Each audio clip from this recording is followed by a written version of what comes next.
우리가 오늘 살펴볼 북방민족 국가들은요, 송나라가 이제 있을 때 송나라의 북쪽에 있었던 유목민족들, 북방민족들이 세운 국가들입니다. 그래서 처음에 이제 요나라 같은 경우는 송나라보다 북쪽에 위치하고 있었고, 만리장성 넘어, 만리장성 남부에도 이제 연운 16주라 그래서 일부 영토를 가지고 있었는데, 이제 금나라 같은 경우는 아예 송나라를 남쪽으로 몰아내고, 그래서 송나라가 도망을 가죠. 남송이라 그랬어요. 화북 지역을 금나라가 차지하게 됩니다. 그리고 서하라는 국가도 있는데요. 우리가 오늘 같이 살펴볼 겁니다. 자, 연표를 보면요.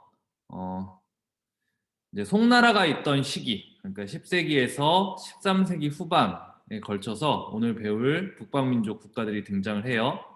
요나라 같은 경우는 10세기에서 12세기, 그다음에 서하 같은 경우는 11세기에서 13세기, 금나라 같은 경우는 12에서 13세기 이렇게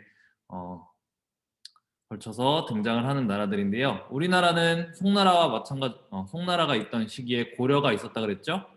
마찬가지로 고려였고요. 그래서 보면은 요나라를 세운 거란, 금나라를 세운 여진 전부 고려와 갈등을 빚은 적들이 있습니다. 서하는 조금 멀리 떨어져 있어서 고려랑 좀 상관이 없는데, 요나 금 같은 경우는 이제 고려와도 국경을 마주하고 있었기 때문에 이제 우리나라 역사에서도 이름을 찾아볼 수 있는 국가들이죠. 그래서 이 시기에 유럽과 서아시아에서는 십자군 전쟁하고 있었다, 그런 얘기 있었어요. 자, 그래서 우리는 요나라와 금나라, 서하에 대해서 살펴볼 텐데요. 요나라는요, 거란족이 세웠던 나라입니다. 이 거란족은 발해를 멸망시킨 민족인데요.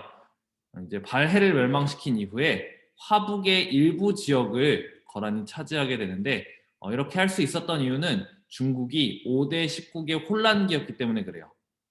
중국이 혼란해지면 힘이 세진 북방민족들이 항상 만리장성 남쪽으로 침입했죠. 약탈만 하기도 했고, 때로는 눌러 앉아서 자리 잡고 나라를 세우기도 했는데, 거란 같은 경우는 이제 연운 16조라 그래서 오늘날의 베이징이 있는, 북경이 있는 그 지역 일대를 차지하게 됩니다. 그 정도만 차지해요. 더 내려오진 못해요. 그리고 송나라와 계속해서 갈등을 하는데요. 송나라가 문치주의를 사용했다 그랬죠. 그래서 군사력이 약했다라고 이야기를 했습니다. 그래서 송나라가 평화를 보장하는 대가로 세패를 지급했다 그랬죠. 그러니까 조공과는 조금 다르다 그랬어요. 조공은 낮은 사람이 높은 사람한테 주는 건데, 송나라는 그 이론상, 이론상으로는 송나라가 높다라고 여겼어. 거란이 낮고. 그렇기 때문에 조공이 아니라 세패라는 이름으로 우리가 너네한테 선물 주는 거야 라고 하지만, 받는 사람 입장에서는 그래, 내가 이거 받고 너 안 괴롭힐게, 이렇게 하는. 그래서 막대한 물자를 송나라로부터 받습니다. 이렇게 받게 된 계기가 전연의 맹약이라는, 서로 계약을 한 거죠. 약속을 하고 송나라를 쳐들어가지 않게 됩니다. 그리고 거란, 그 다음에 여진, 그리고 나중에 살펴볼 원나라, 이렇게 다 보면요, 유목민족과 한족, 북방민족과 한족을 나누어서 다스리려고 해요. 우리 저번에 위진남북조 배울 때 효 문제가 호환융합을 하려고 그랬죠. 둘을 섞으려고 그랬어요. 섞으려고 그랬더니 어떤 부작용이 나타났어요. 정체성을 잃을까 두려웠던 선비족들이 이제 반발했잖아요. 그리고 한족의 문화를 받아들이게 되니까 유목민족 특유의 강력한 군사력이 약화되는 모습을 이제 확인하게 됩니다. 그래서 유목민과 한족을 나누어서 다스리게 돼요. 이때부터는 유목민족 국가들이. 그래서 거란 같은 경우는 북면관제와 남면관제라는 이름으로 유목민을 다스리는 북면관제, 한족을 다스리는 남면관제, 이렇게 나눠서 통치를 하게 됩니다.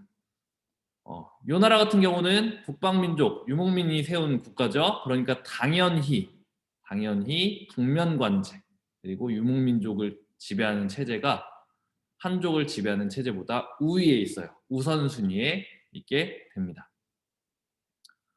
그리고 한족의 문화를 그냥 받아들이는 게 아니라 자기네 문화를 지키려는 노력을 하게 됩니다. 그래서 고유 문자를 만들어서 사용하게 되는데요. 사진에 조그맣게 보이는데요. 보면 한자랑 비슷해요. 한자를 기반으로 해서 자기네 고유 문자를 만들어서 사용하게 됩니다. 그래서 그 북위의 효문제가 호환융합을 하려고 노력을 했던 것과 달리 북위의 효문제뿐만 아니라 사실 위진남북조 시기에 많은 황제들이 두 문화를 섞으려고 노력을 해요. 근데 요나라 금나라가 있던 시기 이제 시대가 좀 흘러 넘어왔죠.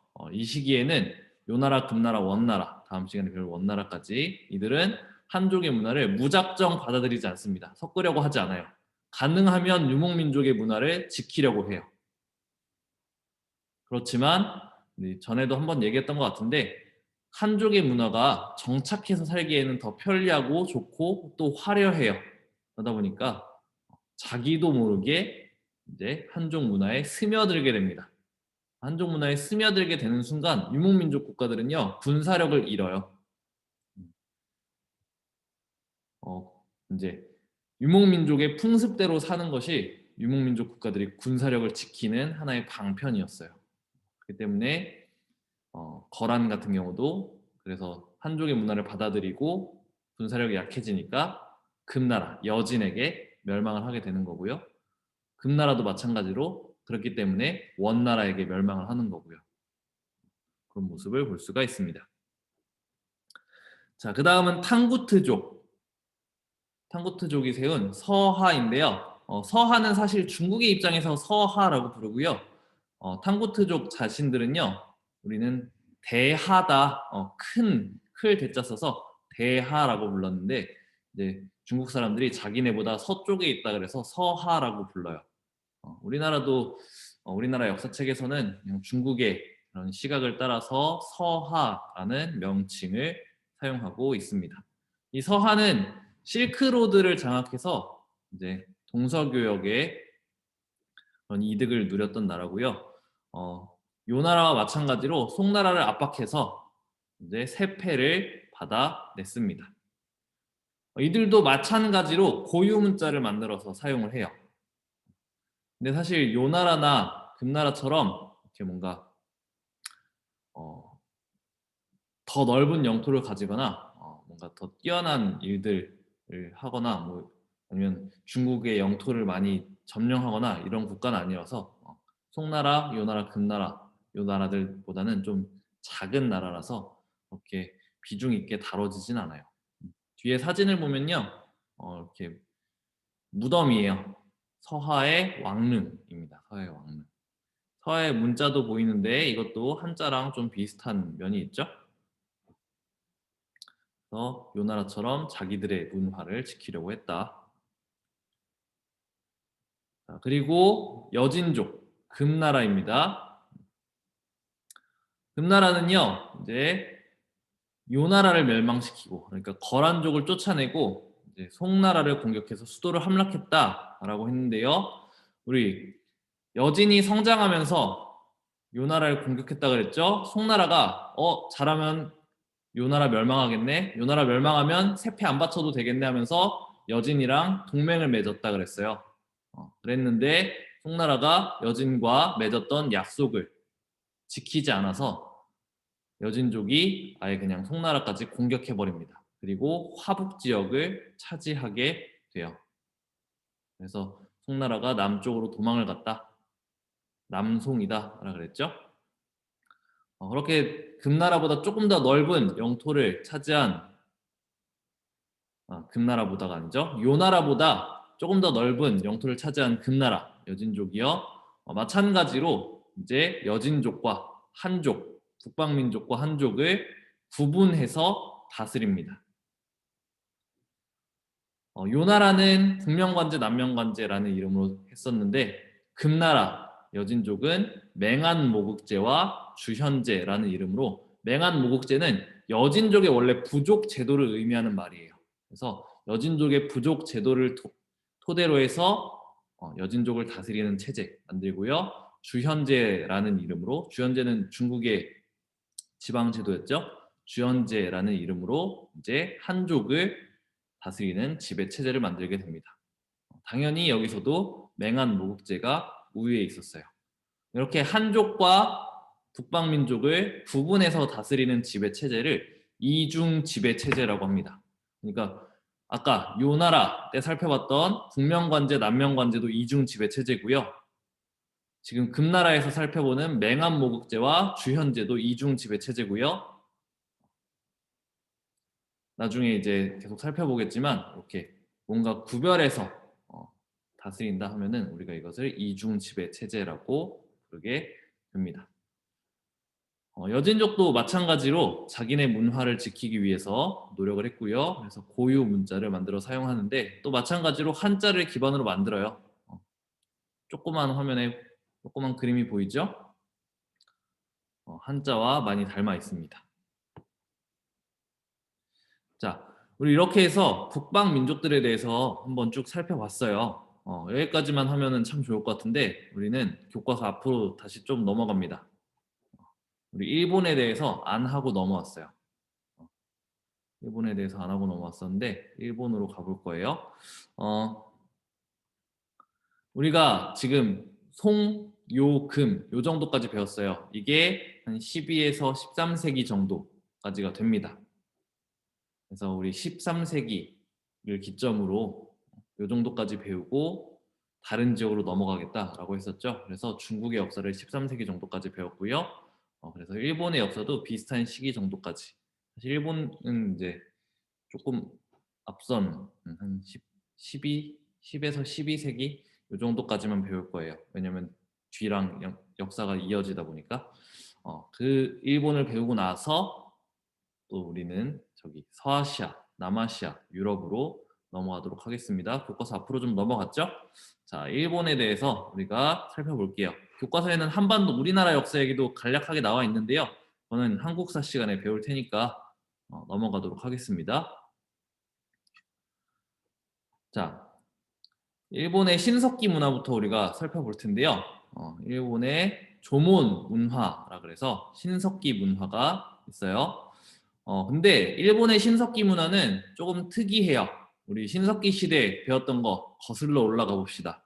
신석기 시대의 특징 중에 신석기 혁명이 있었죠? 신석기 혁명. 신석기 혁명은 농업과 목축이 시작되었다라고 이야기를 했어요. 근데 일본의 신석기 혁명, 신석기 문화, 조몬 문화에서는요, 농경이 발견이 되지가 않아요. 간석기도 나타나고 토기도 나타나는데 지금 조몬 문화 옆에 보이는 사진이 이 당시에 토기예요. 조몬 토기라고 부르는. 그런데 농경이 보이지가 않는다. 그런 특징을 가지고 있다고 해요. 그럼 농경이 언제부터 시작되느냐? 이제 야요이 시대라는 시대부터 농경이 일본에서 시작이 되는데 이때 이제 대륙에서 벼농사 기술과 청동기와 철기가 동시에 전파가 됩니다. 그래서 다른 지역들처럼 청동기가 발전하고 그 다음에 철기가 발전하고 차례대로 신석기, 청동기, 철기 이렇게 간 게 아니라 신석기에서 청동기와 철기가 동시에 등장하는 그런 특징을 가지고 있고요. 신석기 때 어떤 농경 문화가 야요이 시대 때 이제 같이 들어오는 모습을 보여주게 됩니다. 이게 어디서 왔느냐? 여러 가지 설이 있어요. 우리나라에서 전달되었다, 중국에서 넘어왔다, 뭐 이렇게 다양한 견해가 있는데, 뭐 유전학적이라든가 고고학적이라든가 보면은 우리나라에서 전파되었을 확률이 높다라고 이야기를 합니다. 특히 고고학적으로 보면요, 아래 사진이 잘 보이는지 모르겠는데 종이 2개가 있고 칼이 2자루씩 총 4자루가 있죠. 보면 한 쌍으로 생각하면 돼요. 왼쪽 게 우리나라 거고요. 오른쪽 게 일본 겁니다. 첫 번째 종은 우리나라 거, 두 번째 종은 일본 거, 여기 세 번째에 있는 칼이 아니라 이건 창이에요. 창은 우리나라 거, 네 번째에 있는 창은 일본 거, 다섯 번째에 있는 칼은 우리나라 거, 여섯 번째에 있는 칼은 일본 거예요. 지금 화면이 어두워서 잘 안 보일 수도 있겠는데 똑같습니다. 비슷하게 생겼어요. 거의 비슷하게 생겼어요. 그래서 이런 증거들을 토대로 볼 때 우리나라에서 전파된 게 아닐까? 또 유전학적으로 한반도 사람들과 일본 사람들의 차이가 크지 않다고 해서 한반도에서 넘어가지 않았을까라고 이렇게 생각을 하는데요. 근데 중국에서 넘어온 것도 분명히 있긴 있다고 해요. 중국 남쪽의 사람들과 어떤 혈통적으로 유전적으로 비슷한 것들이 있다고 합니다. 일본에 가면요, 일본의 박물관에 가면 그래서 한반도 얘기를 쏙 빼놔요. 한반도의 영향을 조금만 적어놓고 중국의 영향을 훨씬 많이 받았다라고 기록을 해두었습니다. 일본 사람들이랑 우리나라랑 약간 역사적인 감정이 있잖아요. 그러니까 한반도에서 영향을 받았다 그러면은 자기네 딴엔 기분 나쁜가 봐. 그래서 그 얘기는 쏙 빼놓고 중국의 영향을 받았다. 이렇게 써놓았습니다. 자, 그러니까 이제 일본의 고대 국가들을 살펴볼 텐데요.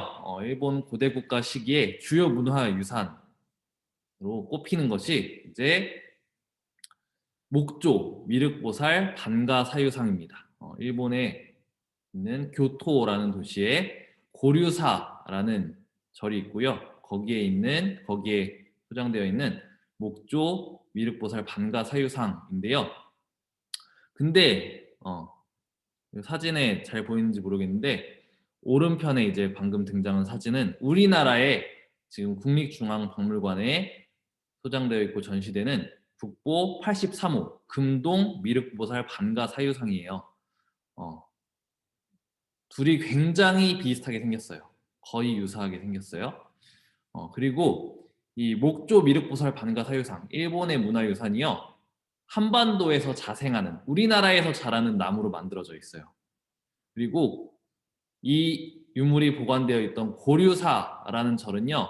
신라 출신의 승려가 만든 절이라고 이게 전해지고 있습니다. 그래서 이 절 그리고 이 문화유산 한반도와 관계성이 깊을 것이다. 그러니까 일본 고대 문화에 우리나라 한반도의 국가들이 영향을 많이 미쳤을 것이다 라고 추측을 할 수도 있는 부분이 있는 거죠.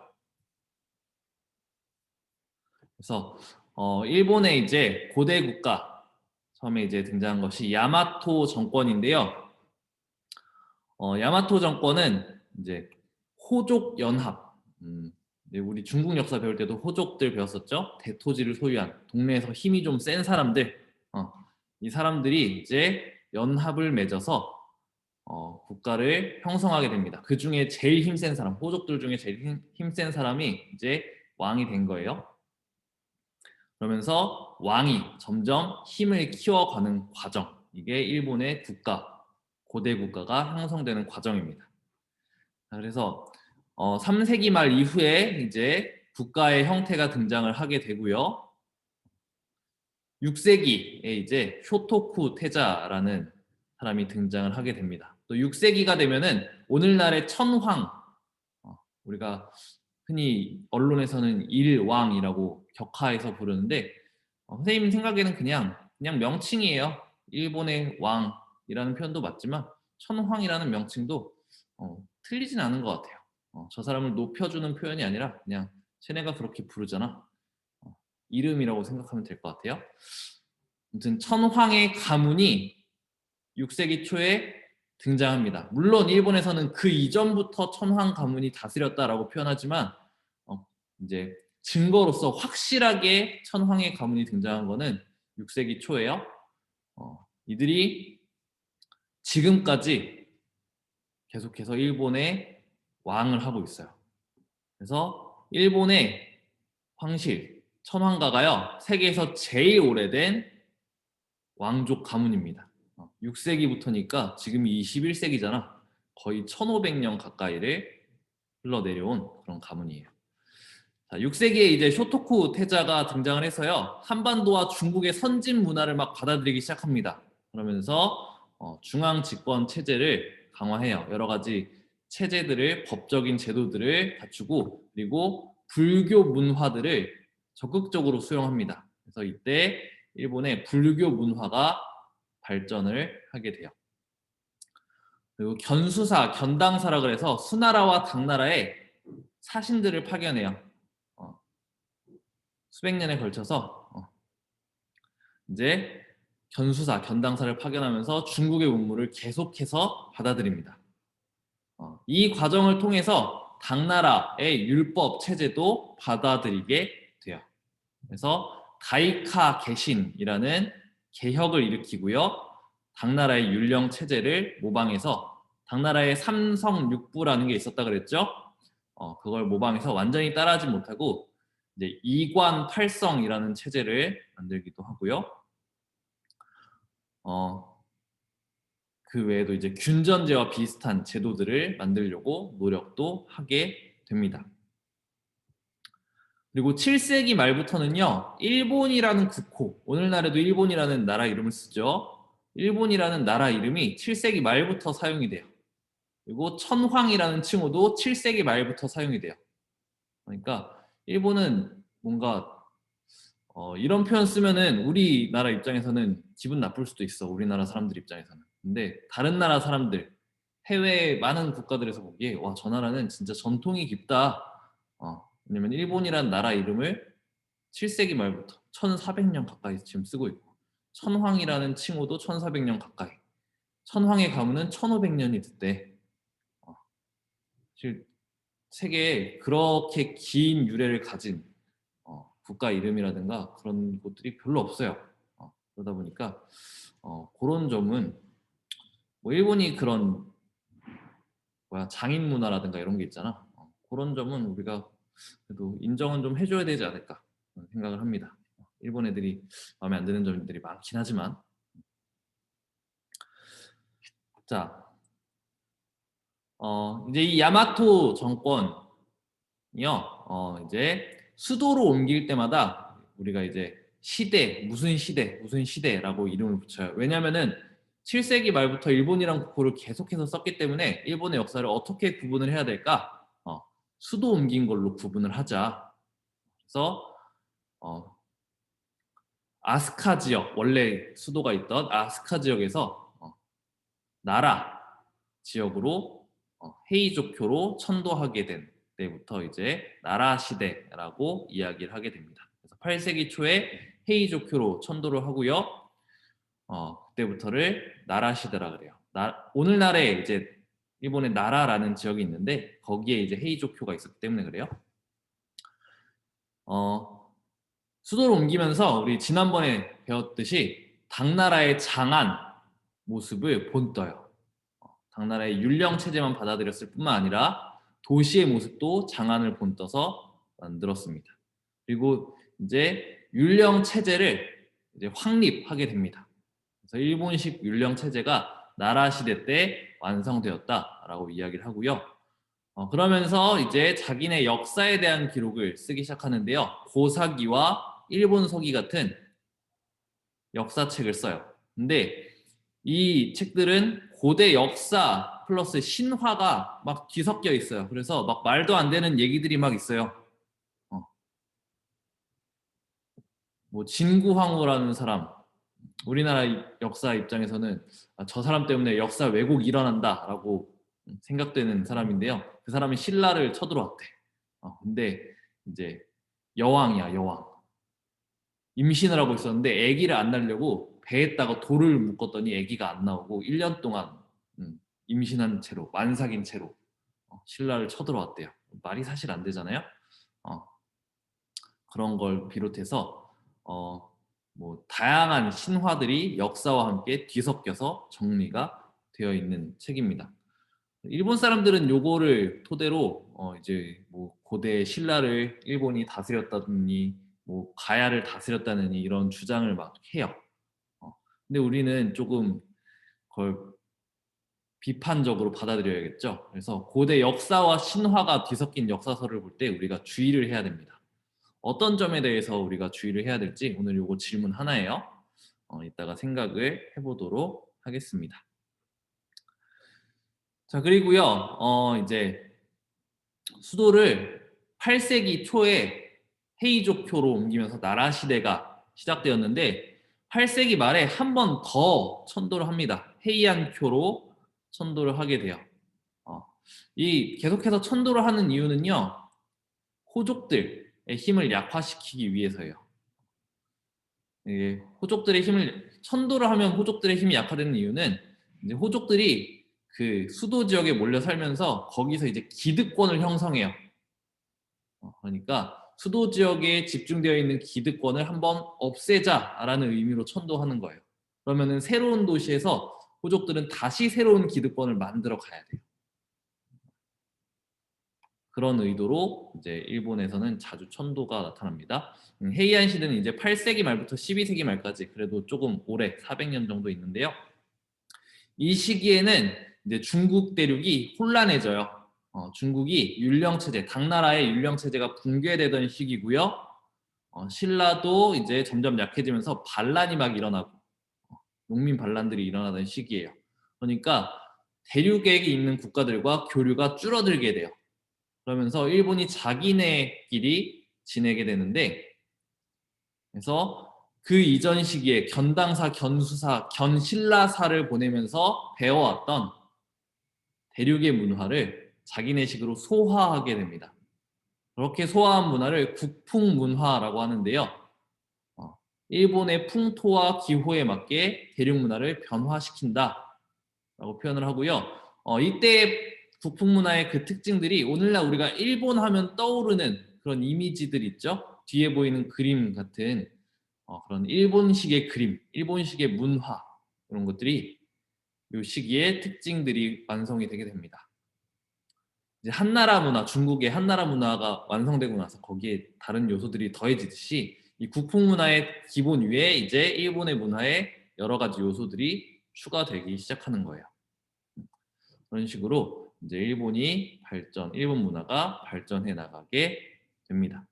이렇게 하면은 일본도 우리가 한 12세기 말 정도까지 살펴본 거예요.